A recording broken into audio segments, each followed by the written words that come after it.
the Irish Taoiseach, Leo Varadkar, has assured the head of the Irish police that they have enough powers and appropriate equipment to deal with the outbreaks of violence in the wake of yesterday's school knife attack. Yes, the Garda Commissioner says it's disgraceful that inquiries into the stabbing have been disrupted by riots in Dublin.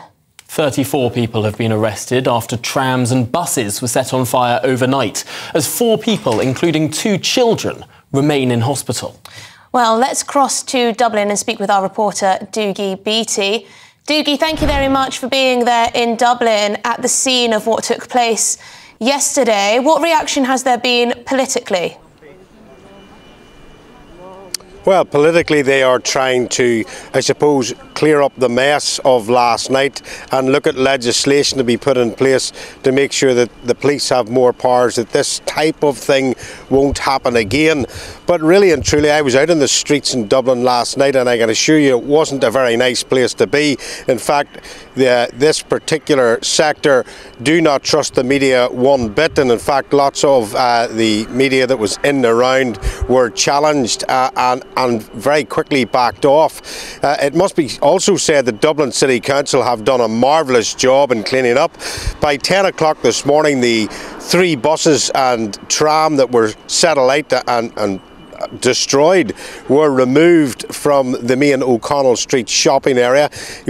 When you go down in there now, all you actually can see is lots of boarded up windows of hotels and shops where serious damage and theft took place. But the cordons here have even been lifted where the stabbings took place yesterday, and as you've said, one of those is still in a serious condition in hospital. And all that's evident here now is a Garda Síochána car that is outside the school where that actually took place. But that took place about 1:30 yesterday, and then what happened was protesters started coming up the street just behind me here, and they wanted to get in to see exactly what had happened. And that was really fueled by Drew Harris, the Garda Commissioner, who in a press conference refused to say one way or the other whether the suspect was an Irish national. Now, because there has been a lot of problems in Ireland over this last couple of years with migration and of course the amount of people that are coming in to the city itself, and like any city the whole way through the UK and indeed through Europe, that's where they seem to settle, and it has almost changed the communities that are here. And many of these young men who at one time would have worked in factories or worked in the shipyards here feel that they have no place in society, and really when I spoke to a lot of them last night had felt that there was no recognition of them or their needs, and that frustration very much came out on the streets of Dublin last night. That hasn't been seen in Dublin City for decades, and it looked more like a scene from Northern Ireland, from Belfast, from the 80s and the 90s. There was serious anger here, some really vicious rioting. But Drew Harris was formerly a Deputy Chief Constable of the Police Service in Northern Ireland, and he used the tactics that those forces had been taught by the British Army and how to very quickly quell any violence and split and scatter those that were taking part in it. I mean, they basically put a ring of steel around one area where nobody could get in, you could only get out. And as the riot squads came up through the streets with their batons and shields, they were basically splitting the rioters and forcing them into side streets of where they were either arrested or allowed to exit that area. Well, Doogie, thank you so much for bringing us the very latest from the streets of Dublin, and let's hope that a repeat performance does not take place tonight. But let's now turn to speak to the Irish talk show host and broadcaster, Niall Boylan. Thank you so much for joining us this afternoon. First of all, what sort of sense is there that there have been these tensions simmering across Ireland? These tensions have been simmering for quite some time, and as a reporter just mentioned a few minutes ago, that in Ireland there has been quite a lot of debate around the amount of refugees and asylum seekers or people seeking international protection, including people from the Ukraine, who have come to Ireland, particularly over the last 2 years. That number is somewhere in the region of 200,000.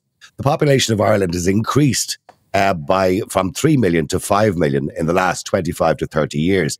And this is a great concern for people because it affects services like GP services, hospital services. It affects everything, and it's quite costly as well. It's now costing billions. We've nowhere to accommodate people. We already have a housing crisis, and this is just exacerbating that problem.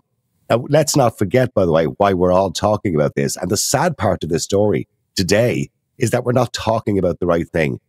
We should be talking about the tragedy, the first time in Irish history we've had an attempted mass murder on the streets. And sadly, we've 5 people in hospital. One young girl, 5 years of age, is critical in hospital. The teacher or the creche worker that tried to prevent her from being hit, she's also seriously ill. You've got 3 other children and a host of other children who were there at that particular time who would be traumatized by what actually happened yesterday. And if it wasn't for the work of passerbys and people in the area, maybe that could have been a lot worse. And you got to remember, this happened in one of the busiest parts of the city. It's Parnell Square, which is just off the main thoroughfare, which is O'Connell Street. For those in London, Oxford Street, essentially the centre of the city, the busiest road on the city. And the problem over the last 5 or 6 months, and the debate that's been had in Ireland, is the people's safety. We have seen a rise in criminal activity, assaults. We've seen everything. And there's also been a vote of no confidence by the Garda Síochána, the police force of Ireland, of over 98% in their own commissioner. The morale is low. We don't have enough guards on the street. There is no presence on the street to deter crime. And this is all factors that are playing into this. Now, everybody, no matter whether you are right-wing, left-wing, centrist, will condemn the behaviour of those thieves, looters and lowlifes that were on the street last night. They don't represent anybody. They only represent themselves. And all they represent is mindless thugs, because that's exactly what they are. Because they've now cost the city and the state millions in damage. And as Leo Varadkar rightly said, and probably one of the first times I ever agreed with a man in my life, these people are essentially, they're doing nothing for nobody except themselves. They're not patriots, they're mindless thugs. And that's all they are. They don't represent anybody. Niall, Leo Varadkar said, he had quite a lot to say, of course, but he said riot has brought shame on Ireland after the violence that we saw last night. Do you believe he struck the right tone in what he said?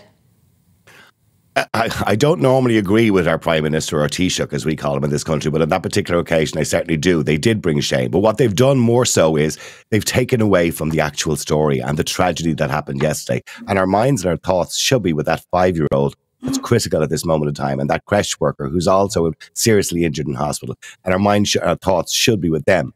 And those rioters last night have taken that away. And that's really, really sad. What's going to happen now, and is already happening, this will be used politically. And it has now already been used politically. Leo Varadkar also mentioned as well today, I noticed it on RT, the national broadcaster, in the news, they are now going to rush through emergency legislation in relation to cameras so they can arrest people, which I don't think people would have any objection to identifying those culprits and those people responsible for that damage last night, or any damage in the future that would be caused by protesters. But also a very controversial piece of legislation that has been floating around for the last year called the hate speech bill, which has been opposed by many people as kind of thought police. And this bill now, they're now using this to justify the bill. Because he said himself today in a speech that he said, I think people will now recognise the need for this hate speech bill. What happened last night was nothing to do with a hate speech bill. What happened last night was a group of thugs. I mean, people are entitled to protest, and I would absolutely stand up for a person's right to protest against what happened yesterday, why it might have happened, or to stop it happening in the future. And peaceful protest is part of our constitution, the right to peaceful assembly. But that is not part of our constitution. Burning buses, burning Lewis or trams, as we call them, burning cars or police cars, attacking members of the force, that is not in our constitution. And I don't stand by any of that. No, but it's interesting that there is this conflation between words and actions, and you'd think that the actions that are oh so illegal would be illegal under any settlement of law, and words are much more ambiguous to police. There sometimes is overreach when it comes to words. I do want to reference, though, an individual, a heroic individual, who really potentially saved many lives yesterday, and potentially saved some of those children who might now pull through in this mass knife attack. And this individual happened to be a Brazilian migrant to Ireland. What does this say about the different mix of tensions that exist? Is this not a positive story about migration as well? Absolutely. Absolutely. The Deliveroo driver who eventually hit this man across the head with his helmet and probably stopped more people being killed. And also, by the way, can I say the creche worker who also attacked him but sadly paid for it because she's now in hospital. We owe them quite a lot. The Deliveroo driver, the suggestions he should be offered the freedom of the city, and I wouldn't disagree with that. And most people who have had the debate around immigration in Ireland are not suggesting that we shouldn't allow people come to Ireland. The problem we have is that so many people are coming to Ireland with no documentation, no passports, nowhere to live. They've come from other countries, not just directly from, say, the continent of Africa or Algeria or wherever it happens to be. They're coming in with nothing. And it is now, it has been documented that they're getting on the plane with documentation and destroying that documentation whilst on the plane and arriving in Ireland with no documentation. That, firstly, has to raise a red flag. We've also got the fact that we've over 100,000 Ukrainian refugees who have come to Ireland at this stage. Again, that's very difficult for us to accommodate. We can't accommodate that many people.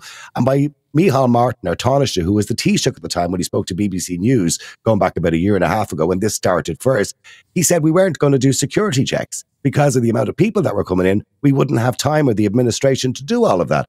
Now, that's unacceptable if you're a government and your job is to protect the borders of your country. It's reckless is what it is.